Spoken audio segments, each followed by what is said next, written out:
Otep, bien-aimés frères et sœurs, vous connaîtrez la vérité et la vérité vous affranchira. Ça, c'est pas moi qui le dis, c'est la Bible qui le dit. Mais moi, je vous dis mieux. Vous connaîtrez la vérité historique, notamment celle de vos ancêtres kémites, et vous aurez une vision globale de ce que c'est que la vraie souveraineté politique. J'ajoute, vous reviendrez à la spiritualité africaine ancestrale et vous comprendrez les enjeux de l'indépendance économique. Et pour terminer, vous accepterez votre identité culturelle kémite et vous obtiendrez deux choses. La première, c'est la paix. La seconde, c'est le développement, à une condition. L'unité de toute l'Afrique noire, l'unité de tous les Noirs du monde entier.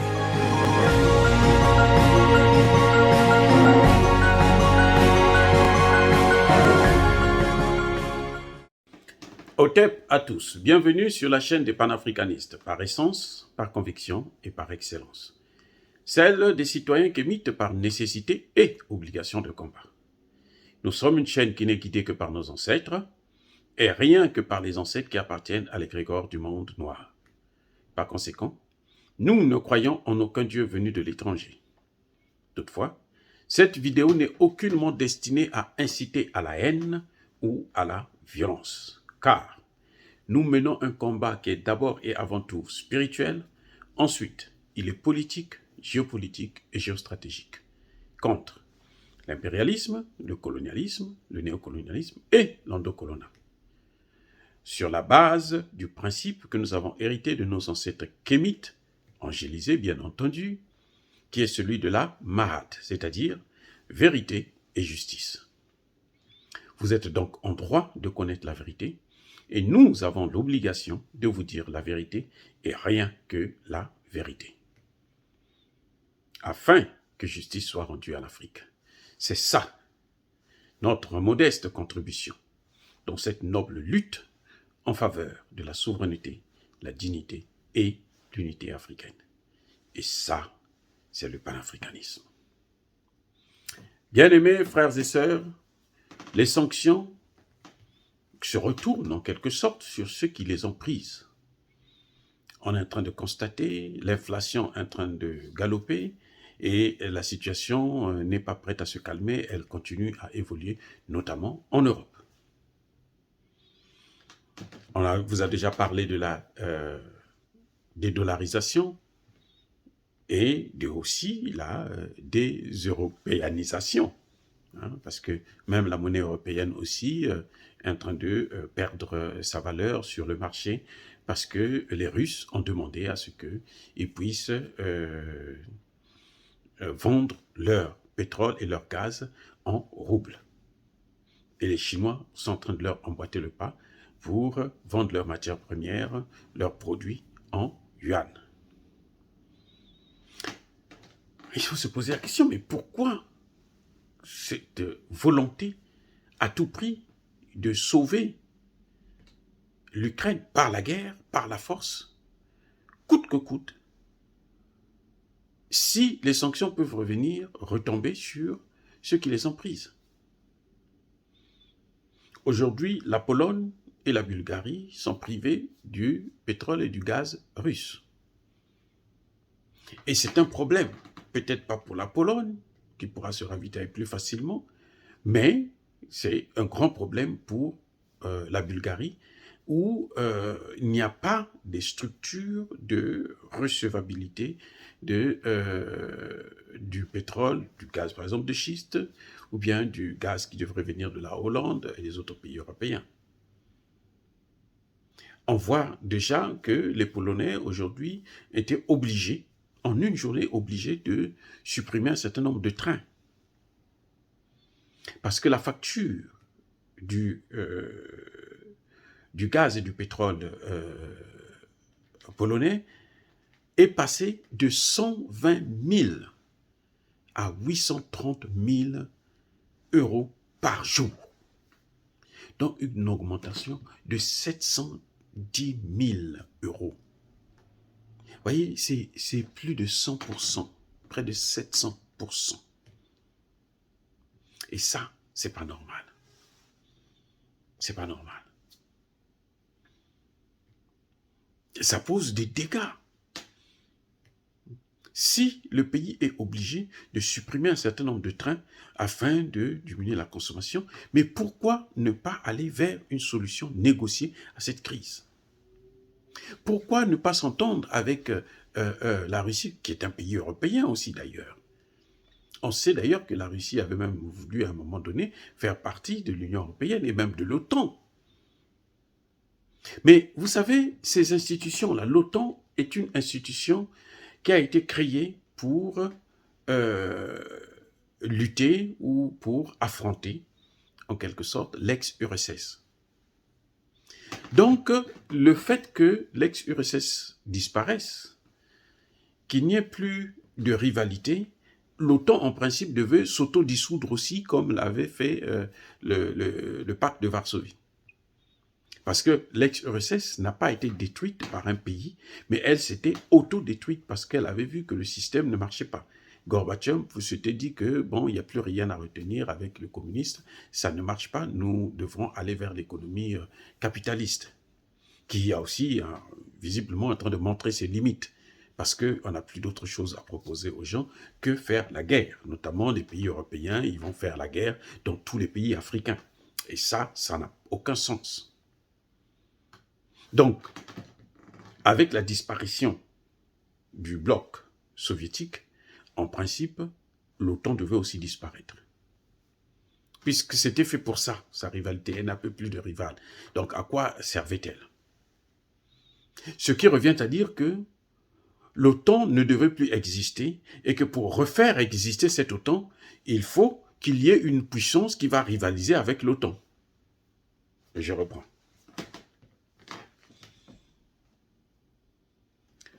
Un homme n'est chef de famille que lorsqu'il a une femme et des enfants.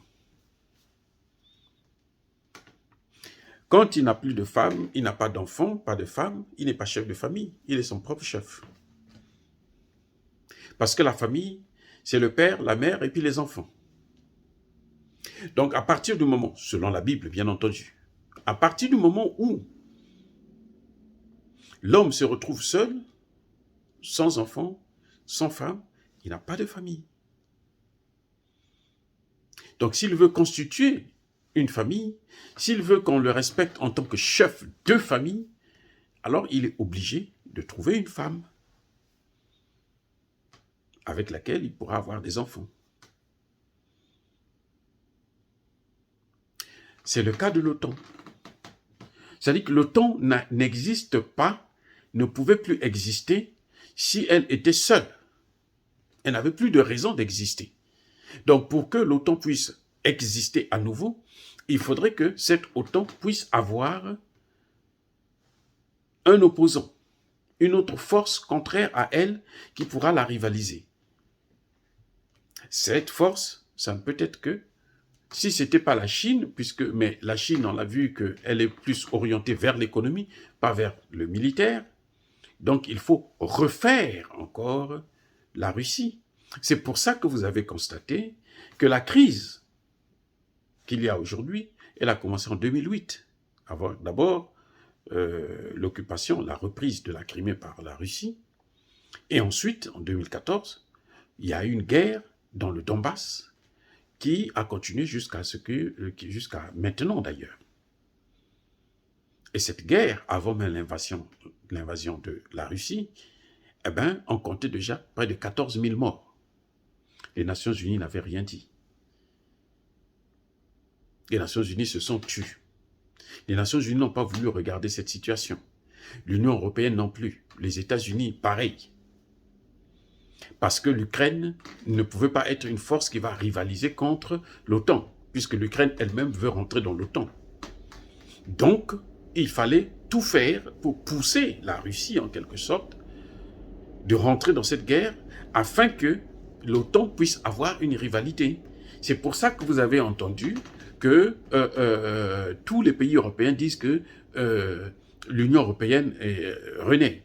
L'OTAN reprend sa place. Parce que Emmanuel Macron, quand il arrive au pouvoir, qu'est-ce qu'il dit? Il dit que l'OTAN est en coma cérébral. Il faut le sortir de ce coma.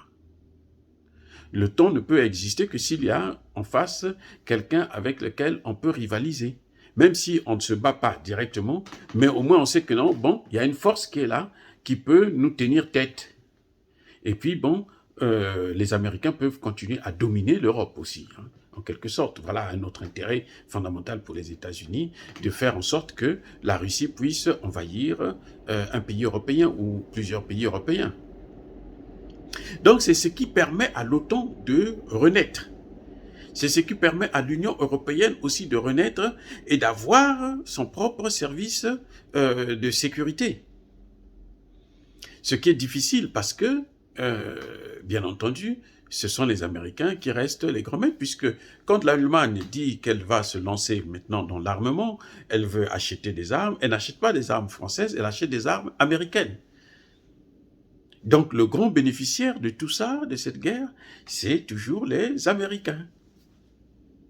Voilà, ça va de soi.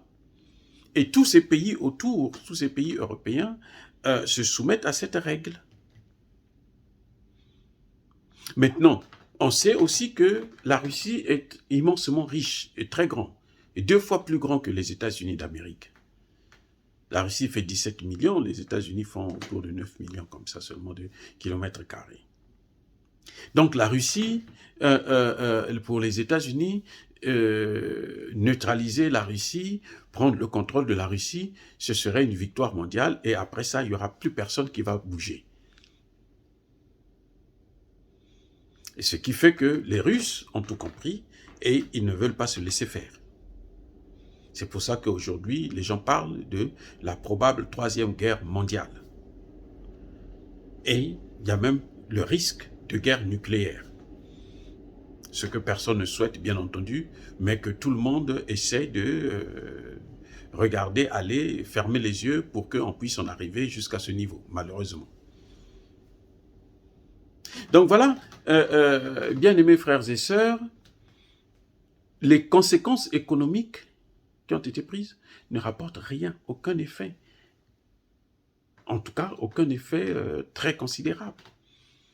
Au contraire, ça va reconforter encore la Russie de plus belle. C'est vrai, l'Union européenne va refuser de consommer le pétrole et le gaz russe, mais la Russie a déjà d'autres partenaires, la Chine, l'Inde, et puis d'autres pays qui sont prêts à consommer son gaz. Maintenant, pour nous, les Africains, l'avantage, c'est que il est le temps pour nous de prendre nos responsabilités afin de créer notre propre chemin. Nous avons choisi la neutralité en très grande majorité des pays africains. Mais ceux qui ont soutenu l'Occident, c'est parce qu'ils ont été forcés, on le sait. Ceux qui ont soutenu la Russie, c'est un problème de reconnaissance parce que la Russie n'a jamais colonisé un seul pays africain. Ce sont les Européens qui ont colonisé l'Afrique et qui l'ont détruit d'ailleurs. Et qui continuent ensuite à le détruire. Donc, pour nous, c'est le moment où jamais nous devrons sortir définitivement du joug des Occidentaux, sortir du colonialisme et commencer maintenant à créer notre propre monnaie, par exemple, à créer une force de sécurité africaine, interafricaine, au lieu que ce soit avec les Occidentaux, que nous puissions commencer à regarder les choses autrement. Alors, dire cela, c'est inciter à la haine ou à la violence? Non. Nous sommes une force tranquille. Même si nous assumons nos propos. Yabakulerve, Yamalembe. Et je le répète encore, soyez bénis par le Dieu des Kémites, nos ancêtres angélisés, et que le bon Dieu puisse continuer à vous garder et à vous protéger. J'ai dit.